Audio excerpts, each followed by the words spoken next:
Yos, bagaimana kabarnya para gabuters di seluruh penjuru Indonesia? Perkenalkan, nama gue adalah Kang Gabut. Di channel ini Kang Gabut akan membahas banyak hal, mulai dari series, movie,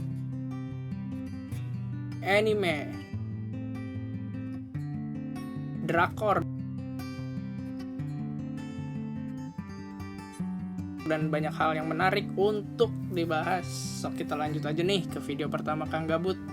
Kali ini kita akan membahas drakor yang salah satu fenomenal dan salah satu series atau drakor yang paling banyak disukai di dunia tahun 2020. Dan drama itu adalah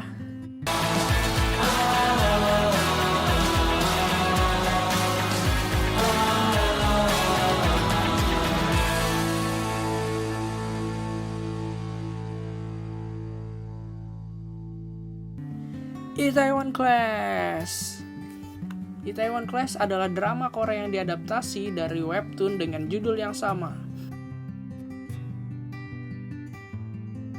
Kreator dari webtoonnya sendiri menjadi penulis naskah untuk versi seriesnya. Yaps, dia adalah Jo Kwang Jin.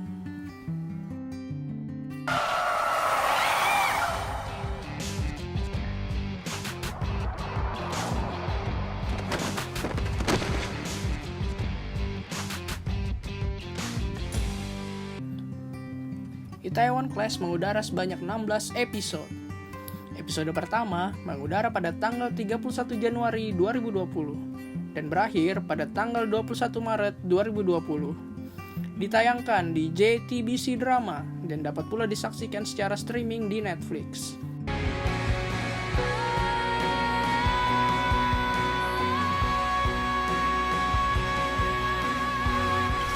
Sinopsis.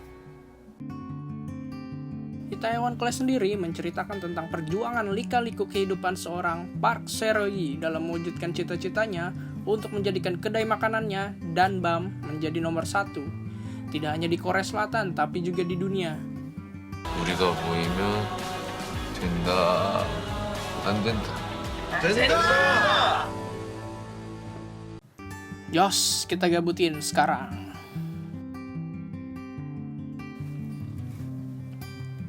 Jujur aja nih, Kang Gabut nggak baca webtoonnya, jadi kurang tahu apakah ada perbedaan yang mencolok dari cerita original webtoon dan adaptasi series ini. Tapi melihat naskah series ini digarap langsung oleh sang penulis aslinya, Kang Gabut rasa tidak akan ada perbedaan yang fatal.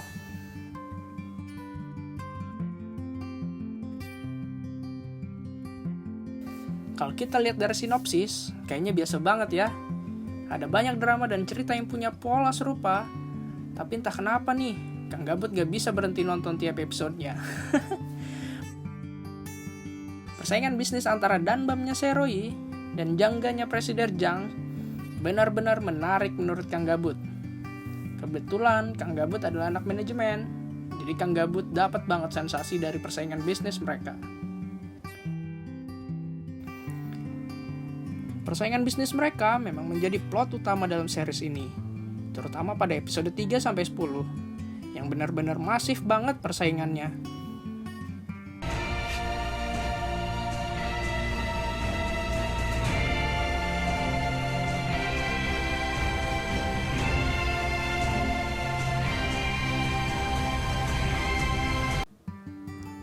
Tempat usaha. Di era seperti ini, tempat makan, kedai, kafe haruslah memiliki pemandangan yang sedap di mata. Jangga memberikan tempat yang nyaman dan elegan.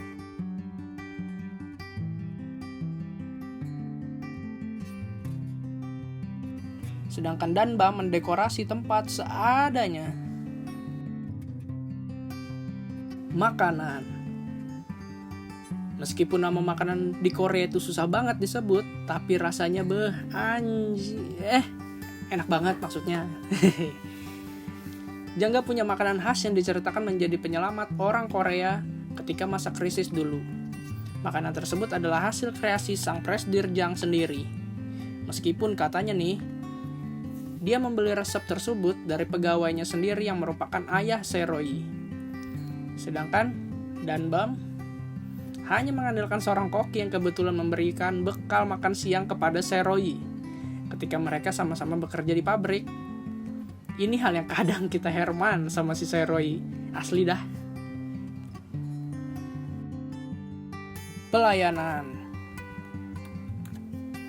Ini salah satu hal yang juga luput dari perhatian Danbam dan Seroy. Pegawainya terlalu semaunya ngebawa makanan. Ini geli sih lihat tangannya itu loh, masuk ke mangkuk. Jelas lah orang gak ada yang mau datang ke Danbam. Sedangkan Jangga jelas memperhatikan pelayanan. Mengingat restoran besar, jelas kualifikasi untuk bekerja di sana sangatlah tinggi. Oleh sebab itu, pelayanan di sana sangat-sangat baik. Promosi. Jangga punya koneksi dengan beberapa media untuk promosi. Bahkan, bekerja sama dengan salah satu televisi. Investasi besar di media massa sangat penting untuk melebarkan sayap usaha. Bagaimana dengan Danbam? Ternyata sang owner, Sa Changni, sama sekali tidak make medsos alias media sosial. Halo Sa Changni, Anda hidup di tahun berapa? Promosi Danbam terbilang buruk. Kedai mereka hanya ramai saat pembukaan saja, seperti yang diungkapkan Seroy. Selebihnya, sepi bet, kayak chat WA jomblo.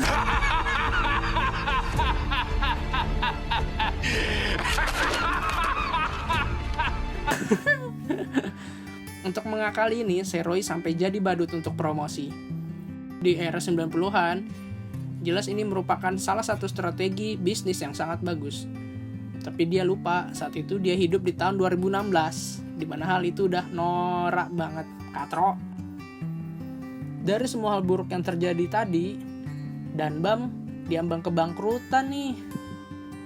Beruntung turun bidadari kayangan yang bersedia membantu Danbam untuk menjadi yang terbaik di Korea. Bidadari itu bernama Jo Ye-seo.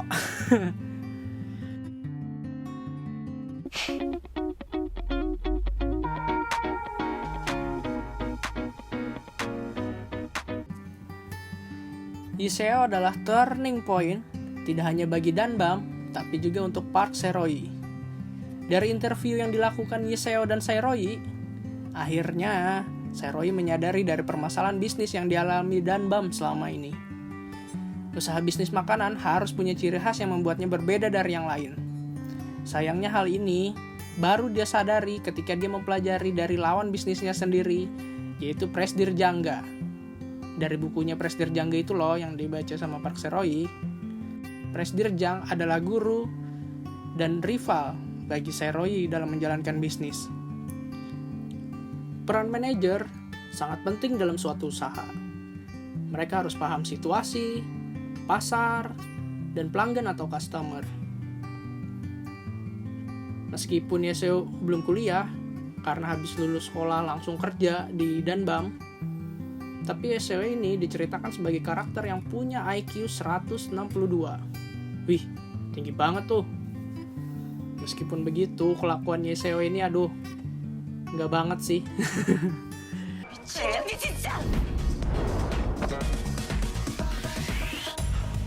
잠시만요. 무슨 일인지 모르겠지만 일단 진정하시고요. 이거 놔! 뭐한 새끼야 놔! 거지라봐. Ye-seo mengidentifikasikan masalah Danbam dan memberikan solusi mereka dalam semalam. Ye-seo memberikan konsep yang tepat untuk Danbam, dekorasi yang kekinian, makanan yang sesuai selera dari Ye-seo, karena Ye-seo ini punya lidah seperti Erina sama. Hai! Pelayanan dilatih supaya membuat tamu sangat nyaman di Danbam. Dan yang paling penting adalah promosi. Permasalahan utama ini benar-benar diselesaikan dengan baik oleh Jo Ye-seo. Jo Ye-seo diceritakan sebagai influencer yang punya basis pengikut cukup banyak. Dengan dirinya di Danbam, secara langsung meningkatkan kedatangan tamu di Danbam. Promosi melalui media sosial sangat digencarkan untuk memudahkan memperkenalkan Danbam. Hal yang sebelumnya tidak dipertimbangkan oleh Park Se-roy. Kemampuan Ye-seo ini sangat diapresiasi oleh Se-roy, bahkan sang rival Danbam, yaitu Presdir Jang. 파이팅! Akhirnya Yeseo diangkat menjadi manajer Danbam. 다들 들어줘. 이제부터 이 아이 조이서가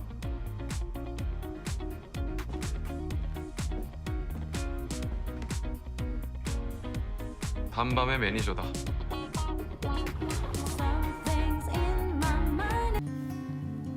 Dari tadi, kita hanya membahas tentang persaingan bisnis yang sehat aja nih. Padahal di seriesnya terlihat banget Presdirjang sering melakukan trek kotor untuk menjatuhkan Danbam dan Seroy.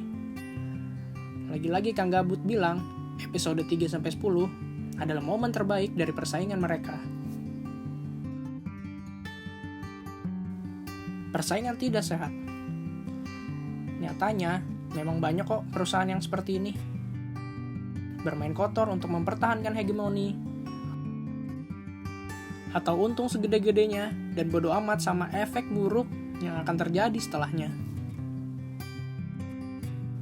Di Taiwan Class sendiri, sebenarnya kalau kita cermati, bukan Jangga sebagai perusahaan yang bermain kotor, tapi hal ini dilakukan sendiri oleh Presdirjang Daihe. Alasan sepele yang sebenarnya tidak perlu dilakukan oleh seorang CEO. Presdirjang sangat ingin membuat Seroy untuk berlutut di hadapannya. Dan ketika Seroy memulai usaha, ada perasaan yang gak enak terus menghantui Presdirjang Daihe. Dan perasaan itu benar terjadi. Ketika Seroy punya saham di Jangga senilai 1,9 M yang membuat Presdirjang kaget setengah mati. Untung gak gagal jantung. Prinsip dari Presdirjang, yaitu yang kuat akan memangsa yang lemah, membuatnya sangat ingin menjatuhkan Seroy dengan segala cara. Presdirjang sempat bekerja sama dengan rekan bisnis untuk menjatuhkan Danbam dengan memberikan investasi yang besar. Danbam yang terlanjur setuju dan percaya akhirnya kena kibul yang merupakan gimmick dari Presdirjang. Dana investasi ditarik kembali, menyebabkan kerugian untuk Danbam, bukan materi, namun kepercayaan rekan bisnis.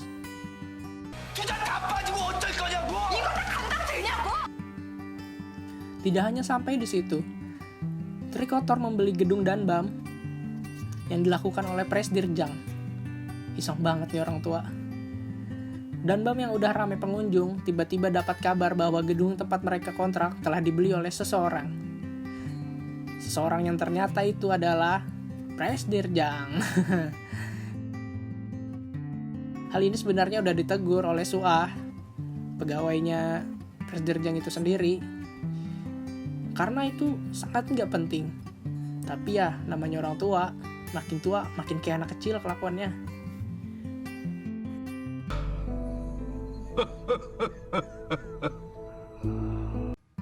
Persaingan ini sangat mendapat spotlight di episode 3-10. Dan juga cara memimpin dua karakter utama Seroy dan Presdirjang sangat menarik untuk kita lihat. Park Seroy sangat mengedepankan konsep perusahaan itu harus berjalan dengan strategi manusia dan kepercayaan. Memanusiakan para pegawai, memanusiakan rekan bisnis, memanusiakan customer, dan kepercayaan pegawai, rekanan, dan customer tentunya.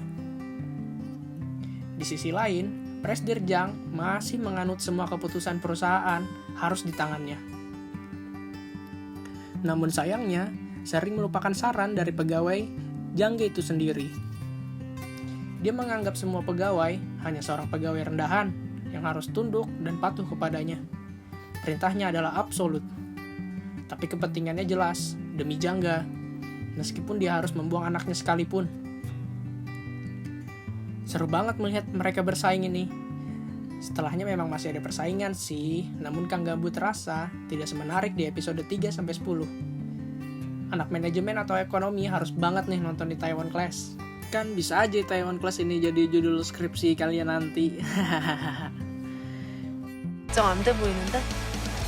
우리 애들 있으니까 믿고 가는 거지. Ya, sampai di sini dulu video pertama Kang Gabut.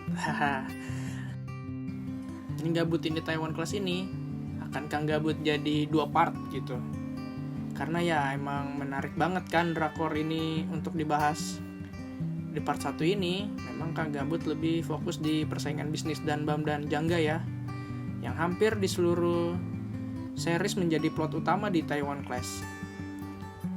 Nah, di part 2 nanti kita bahas alur ceritanya, pertandingan tim Suah dan tim Yeseo,